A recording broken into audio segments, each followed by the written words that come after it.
Hello all. సముద్రంలో నిర్మించిన 182 కిలోమీటర్ల అంటే 113 మైళ్ళ పొడవైన ఈ రహదారి ఒక ఇంజనీరింగ్ అద్భుతం. దీన్ని తేలియాడే రహదారి, ఫ్లోటింగ్ హైవే అని పిలుస్తారు. నీలిరంగు సముద్రంలో తేలియాడే ఈ రహదారి అమెరికాలోని ఫ్లోరిడా స్థితిగతుల్ని మార్చేసింది. మయామి నుంచి ఫ్లోరిడాలోని కీ వెస్ట్ ద్వీపానికి ప్రయాణించడం ఒకప్పుడు పెద్ద ప్రహసనంలా ఉండేది. ఇప్పుడది సులభంగా మారింది. 20వ శతాబ్దపు తొలి నాళ్లలో ఈ మార్గం ప్రయాణించడానికి పడవలే దిక్కు. సముద్రంలోని ఆటుపోట్లను ఎదుర్కొంటూ ఒక రోజంతా పడవ ప్రయాణం చేయాల్సొచ్చేది. కానీ ఈ ఇంజనీరింగ్ అద్భుతం కష్టాలు దూరం చేసింది.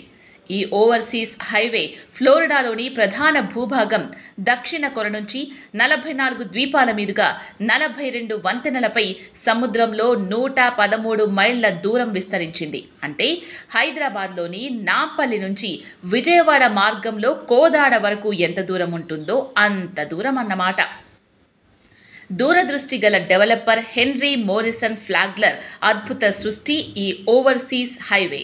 హెన్రీ మోరిసన్కు the father of the modern Florida అనే పేరుంది. ఓవర్సీస్ హైవే నిజానికి ఓవర్ సీ రైల్ రోడ్గా ప్రారంభమైంది. 1870లో వ్యాపారవేత్త జాన్ డి రాక్ఫెల్లర్తో కలిసి స్టాండర్డ్ ఆయిల్ కంపెనీని ఫ్లాగ్లర్ స్థాపించారు. ఈ కంపెనీ 20వ శతాబ్దం తొలి నాళ్లలో ప్రపంచంలోని అతిపెద్ద, అత్యంత శక్తివంతమైన సంస్థల్లో ఒకటిగా ఎదిగింది. ఫ్లోరిడాను సందర్శించి అక్కడి పర్యాటక రంగం సామర్థ్యాన్ని గుర్తించిన తర్వాత ఫ్లాగ్లర్ తన సంపదలో ఎక్కువ భాగాన్ని ఈ ప్రాంతంలోనే కుమ్మరించారు. విలాసవంతమైన రిసార్ట్లను నిర్మించారు. ఇది ఫ్లోరిడాలోని అత్యంత పేద రాష్ట్రాల్లో ఒకటైన ఫ్లోరిడాను ఈశాన్య అమెరికా నుంచి వచ్చే యాత్రికులకు స్వర్గధామంగా మార్చింది. అయితే ఫ్లాగ్లర్ నిర్మించిన మారుమూల ప్రదేశాల్లోని ఈ సంపన్నమైన రిసార్ట్లకు వెళ్ళడానికి సరైన మార్గం లేదు. ఈ నేపథ్యంలో 1885లో ఫ్లోరిడాలోని అట్లాంటిక్ తీరం వెంబడి జాక్సన్ విల్లే నుండి మయామి వరకు ఉన్న రైలు మార్గాలను ఫ్లాగ్లర్ ఒకదానితో ఒకటి అనుసంధానించారు. ఈ రైల్వే లైన్ మయామితో ముగియాలి. కానీ అమెరికా 1904లో పనామా కాలువ నిర్మాణాన్ని మొదలుపెట్టినప్పుడు కీ వెస్ట్ ప్రాంతపు విలువను ఫ్లాగ్లర్ గుర్తించారు. పనామా కాలువకు అతి సమీపంలోని అమెరికా భూభాగం కీ వెస్ట్. పైగా ఆగ్నేయ అమెరికాలో అత్యంత లోతైన ఓడరేవు కూడా. అందువల్ల ఫ్లాగ్లర్ తన రైలు ట్రాక్ను సముద్రం మీదుగా దక్షిణాన 156 మైళ్ళ దూరాన ఉన్న కీ వెస్ట్ వరకు విస్తరించాలని నిర్ణయించుకున్నారు. దీన్ని కీ వెస్ట్ ఎక్స్టెన్షన్ మార్గం అని పిలిచేవారు. ఫ్లాగ్లర్ సమకాలీనులు చాలామంది ఈ ఎక్స్టెన్షన్ నిర్మాణం అసాధ్యమని భావించారు. 1905, 1912 మధ్య వచ్చిన 3 తుఫాన్లు ఈ నిర్మాణాన్ని దెబ్బతీశాయి. 100 మందికి పైగా కార్మికులు మరణించారు. కానీ ఫ్లాగ్లర్ నిరుత్సాహపడలేదు, వెనక్కి తగ్గలేదు. ఈ రైల్ రోడ్ను నిర్మించడానికి 7 సంవత్సరాల కాలం పట్టింది. అప్పట్లోనే $50 మిలియన్ ఖర్చయింది. ప్రస్తుత కాలంలో అయితే ఈ వ్యయం 12,957 కోట్లకు సమానం.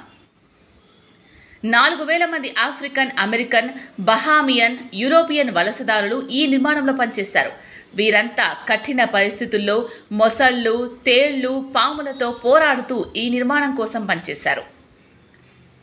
1912లో ఈ రైలు మార్గం పూర్తయినప్పుడు దీన్ని ప్రపంచంలోని 8వ వింతగా పిలిచారు. మయామి నుంచి కీ వెస్ట్కు ఈ మార్గాన ప్రయాణించిన తొలి రైలులో అప్పటికే 82 ఏళ్ల వయసున్న ఫ్లాగ్లర్ ప్రయాణించారు. ఈ సందర్భంగా తన స్నేహితులతో ఇప్పుడు నేను సంతోషంగా చనిపోతాను, నా కల నెరవేరింది అని చెప్పారు. ఈ నిర్మాణానికైన ఖర్చులో $30 మిలియన్ పైగా నిధులను తన సొంత జేబులో నుంచి ఫ్లాగ్లర్ అప్పట్లోనే సమకూర్చడం కూడా చాలా గొప్ప విషయం. ఈ రోజుల్లో Jeff Bezos, bill gates, Elon Musk వంటి వారు ఇలా చేయగలరేమో అని ఫ్లోరిడా చరిత్రకారుడు బ్రాడ్ బెట్టెలి అన్నారు. 1935 వరకు రైల్ రోడ్ పనిచేసింది. శతాబ్దంలోనే అత్యంత ఘోరమైందిగా పిలిచే ఒక తుఫాను కారణంగా కొన్ని మైళ్ళ దూరం వరకు ఈ రైల్వే ట్రాకులు తుడిచిపెట్టుకుపోయాయి.